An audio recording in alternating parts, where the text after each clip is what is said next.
When it comes to the Mitsubishi Eclipse Cross, it's all about the warranty. Not that there aren't other reasons to consider one, but the brand's big guarantees are definitely at the top of the list. It's also important to note the compromises that come with it, but have no fear because I figured out a pretty simple equation that should help you decide whether this little crossover's peace of mind is worth the price of admission.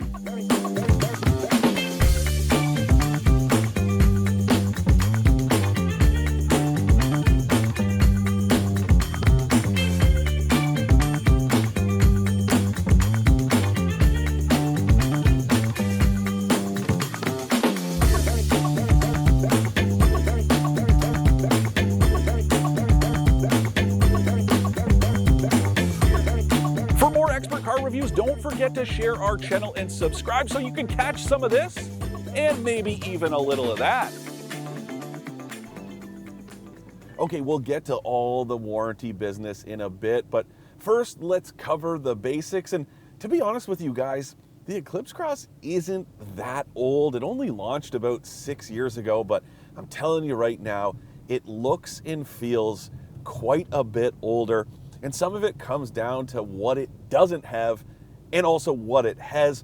Some of them including these very primitive displays. There's one here in the gauge cluster that's very basic. This touchscreen, it's not all that great. A big problem, the backup camera quality is pretty atrocious. It just does not look good. Poor resolution. It's got this surround view setting, but doesn't really do much for you. And then the other one for me, no lane keep assist at all. This is one of the only crossovers that I can think of on the market today that only offers lane departure warning and not lane keep assist. You guys let me know. Maybe I'm wrong, but I'm pretty sure this is about it. Yeah, some cars in recent years still didn't have it, but most of those have gone away.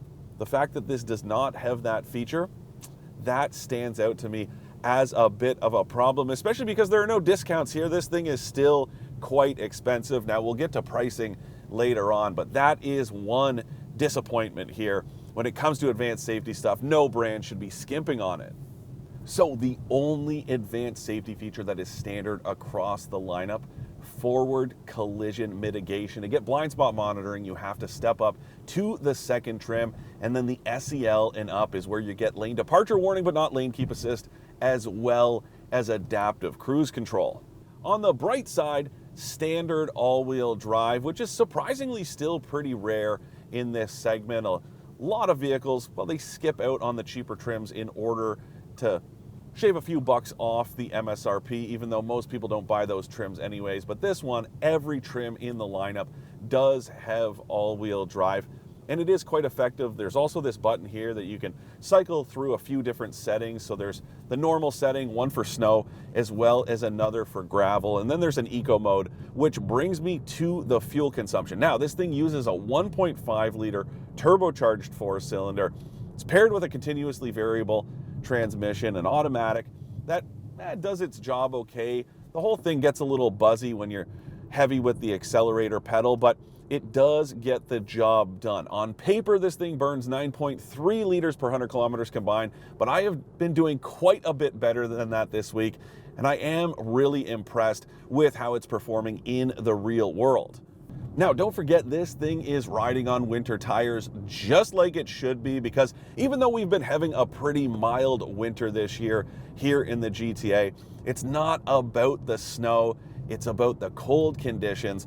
All-season rubber just not up to the task. Once you get below about 7 degrees Celsius or so, that ambient temperature, that's when you want to switch to winter tires. A little bit more pliable, softer rubber. That's what it's all about. Also performance on ice. But when you consider the fact that this thing is riding on winter tires, I've been burning right around 8 liters per 100 kilometers so far this week, and that is great. Now, it's obviously not going to be as good as a hybrid crossover like the Toyota Corolla Cross Hybrid or the Toyota RAV4 Hybrid that's slightly bigger, but the fact that this thing does have this gas engine and no electrical components, well, I think that fuel consumption is reasonable. And getting back to the engine, it makes 152 horsepower, 184 pound-feet of torque. That number is the one that matters most because that's what helps when you are accelerating. And There's no issues passing, merging, any of that stuff. Even if you do want to get, I don't know, just a little bit aggressive with the throttle.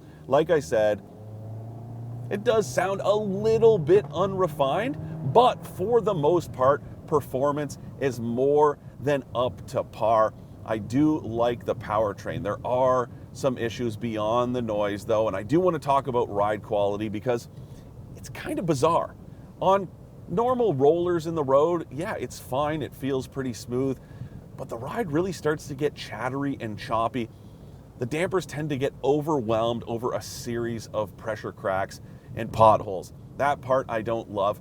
It's also kind of weird because it contrasts with quite a bit of body roll. Yeah, this thing is kind of tall and upright, but no more than something like the Subaru Crosstrek that does have more ground clearance than this, but that thing is nowhere near as tippy as this Eclipse Cross. When it comes to size, the Eclipse Cross is a bit of a tweener. It's sandwiched between the RVR, which is more of a conventionally sized subcompact, and the Outlander that's a lot closer to the Toyota RAV4. Now, all credit goes to the designers and engineers that worked on the packaging here because this thing is fairly roomy. I can fit comfortably in the second row, which means your kids shouldn't have a problem.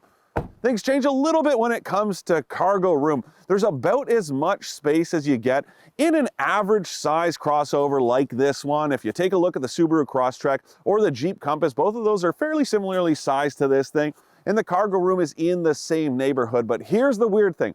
There is more space back here than you get in the Crosstrek with the second row seats upright, but then the Crosstrek has more with them folded. Not a huge deal, but something to keep in mind for sure. Now, when it comes to the overall styling, I get serious Pontiac vibes here. No, not capital V vibes. I'm talking about the Aztek, especially the profile. Just take a look at the shapes here, the lights. I'm telling you right now, this thing really speaks to me the same way that did back in the day. I'm not saying it looks bad, just a little bit awkward. It really makes these 18-inch wheels look tiny the same way the Aztek did with its 15s back in the day, but this blacked out noir package, well, it looks pretty good. Okay, so if you're still with me here, I do want to vent a little bit about this driver's seat. I'm not in love with the position or the cushion comfort. I don't find it all that supportive. It has been a literal pain in the butt all week long. I also find the bolsters to be very tight. And it sits really high. I know I'm a tall guy, but it doesn't lower enough to be comfortable, so I feel like I'm really looking down, which does have its advantages, but I feel a little too close to this header here. I don't love that, so keep that in mind. If you are on the tall side, you may run into problems, but then again, the fact that there is so much room in the second row, that is a big benefit for what's a relatively small crossover. Now, it's like I said earlier, you are not getting any discounts for the features that are missing or the sense of age here. This thing starts around 31 grand before tax once you factor in the freight charge that you cannot negotiate. And then the second trim's about $34,500 before tax. Then you get the SEL trim, that's 37 grand. And there are a couple more on top of that, including this Noir that I'm driving. And then there's the GT trim at the top of the lineup. That's about $40,000 before tax. And don't get me wrong, all of those prices are competitive within the segment, but here's the problem. There's something like the Subaru Crosstrek that is probably my top pick. And I'm just not so sure I would be comfortable paying Crosstrek money for a crossover that's missing Crosstrek features. To recap, I like the warranty coverage that comes with the Mitsubishi Eclipse Cross, the torquey turbo engine, and its real-world efficiency.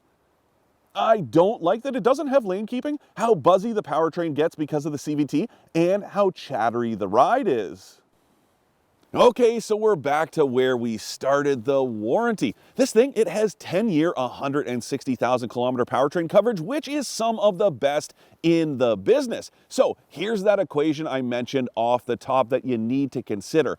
Crunch the numbers. If you see yourself keeping your next vehicle for somewhere in that neighborhood, then keep the Eclipse Cross on your shopping list for the peace of mind it brings to the table. But if you see yourself moving on after only a handful of years, there are definitely better ways to spend your money on a small crossover.